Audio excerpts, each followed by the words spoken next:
I've been talking to Bruce Lee mainly about the Chinese martial arts, which include things like Chinese boxing, karate, and judo, which is what he taught when he was in Hollywood.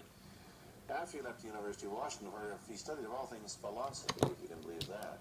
He did, but that perhaps you understand why the two go together from the first half of this program. And you can perhaps understand how he got into films and knew a lot of actors, but I'm told that you got the job on the Green Hornet, where you played Cato the chauffeur, mainly because you're the only Chinese-looking guy who could pronounce the name of the leading character, Britt Reed. I made that as a joke, of course.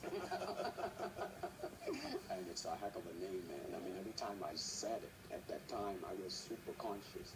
I mean, really, that's another interesting thing, huh? Let's say if you learn to speak Chinese. Yeah. And it's not difficult to learn and speak the word. The hard thing, the difficult thing, it's behind what is the meaning, what brought on the expression and feelings behind those words. Like when I first arrived in the United States, and I look at a Caucasian, and I really would not know whether he was putting me on, or is he really angry, because we have different way of reacting. See, those are the difficult things, you see. It's almost as if you came upon a strange race where a smile didn't mean what it does to us. In fact, a smile doesn't always mean the same, does it? Of course not. Yeah, I just thought of that. Tell me about the big break when you played in Longstreet. I must tell the audience that Bruce Lee had a bit part, or a supporting role in the Longstreet series, and this had an enormous effect on the audience. What was it? Well, you see, the title of that particular episode of Longstreet is called The Way of the Intercepting Fist. Now, I think the successful ingredient in it was because I was being Bruce Lee. Yourself. Myself, right. And did that part, just express myself, like I say, honestly express myself at that time. And because of that, I brought, favorable mentioning in, like, New York Times, which says, like, the Chinaman, who incidentally came off quite convincingly enough to earn himself a television series, and so on and so on and so forth. Can you remember the lines by Sterling Sullivan, the key lines? He's one of my students, you know. Was he too? Yes. Everybody was a student. But you read, there were some lines that expressed your philosophy. I don't know if you remember them or not. Oh, I remember that. I said, this is what it is, okay? You're talking to Longstreet, played by James Francesco. I said, empty your mind. Be formless, shapeless, like water.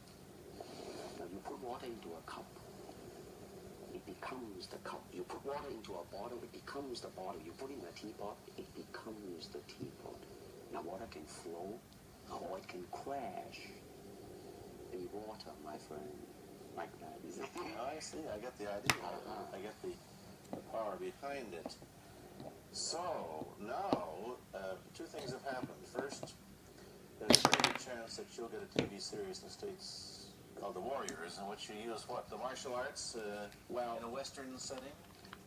That was the original idea. Now, Paramount, I did Longstreet for Paramount, and Paramount wants me to be in a television series. On the other hand, Warner Brother wants me to be in another one, but both of them, I think, they want me to be in a modernized type of a thing.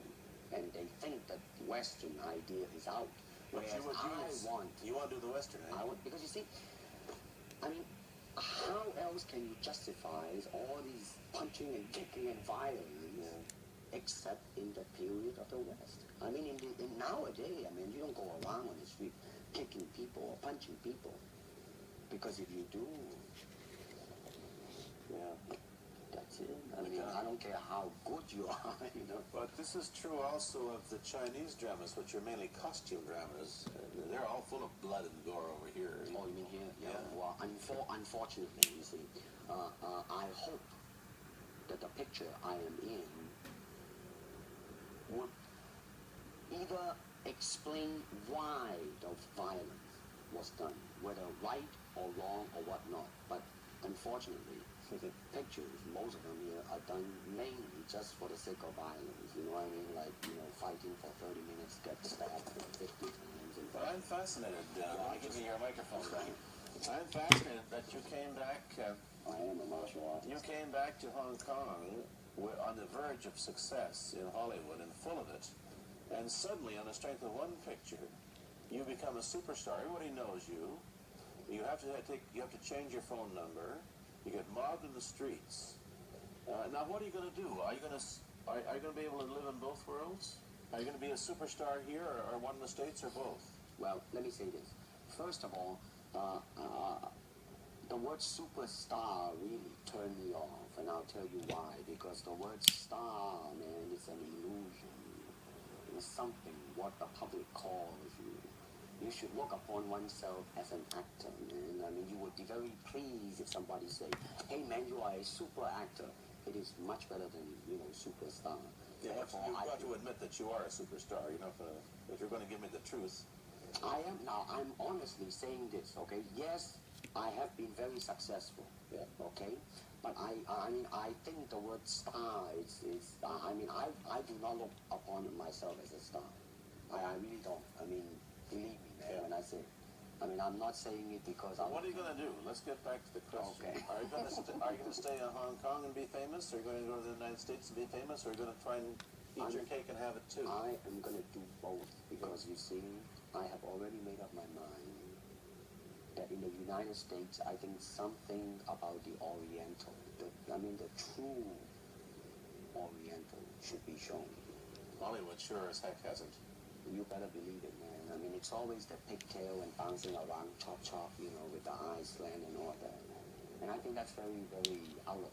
Is it true that the first job you had was being cast as Charlie Chan's #1? Yeah, #1 son. They never made a movie. No. They were gonna make it into like a new Chinese James Bond type of a thing. Now that the old man Chan is dead, Charlie is dead, and his son is carrying on.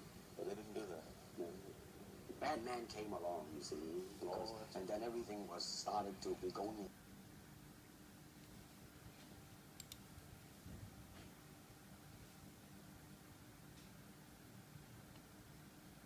Oftentimes people come up and say, "Hey Bruce, are you really that good?"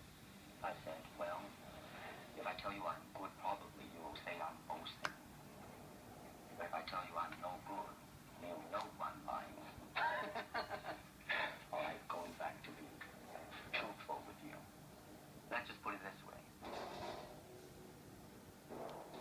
I have no fear of opponent in front of me.